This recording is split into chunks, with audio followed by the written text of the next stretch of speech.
গরমের ঠেলায় দীর্ঘ 1 মাস পর ঘুম থেকে উঠে এসির বাতাস খাওয়ার জন্য চলে গিয়েছিলাম সবথেকে হাইফাই রেস্টুরেন্টে। তবে তাদের খাবারের কোয়ালিটি খারাপ হয়ে যাওয়ার রহস্য এখনো বুঝতে পারছি না। হোয়াটসঅ্যাপ গাইস, আশা করি সবাই আছো নাইস।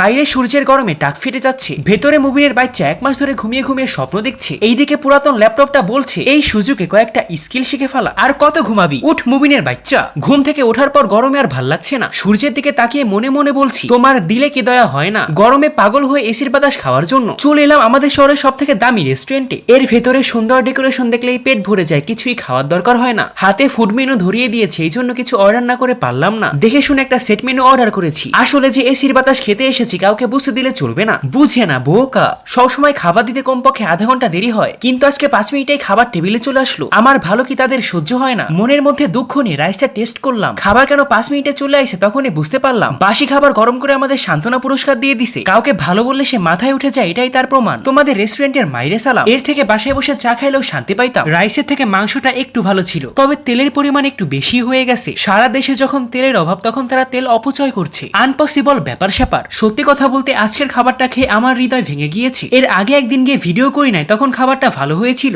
এই খাবার খেয়ে বাসায় এসে দেখি আমার টাইপিং স্পিড আরো কমে গেছে। এখন এর দায় কে নিবে? আসলে এখানে খাবার সব সময় ভালো হয়, কিন্তু আজকে কেন খারাপ হয়েছে বুঝলাম না। খাবারের রেটিং 5 আউট অফ 10। এর থেকে আমি ঘুমিয়ে থাকতাম তাই ভালো ছিল।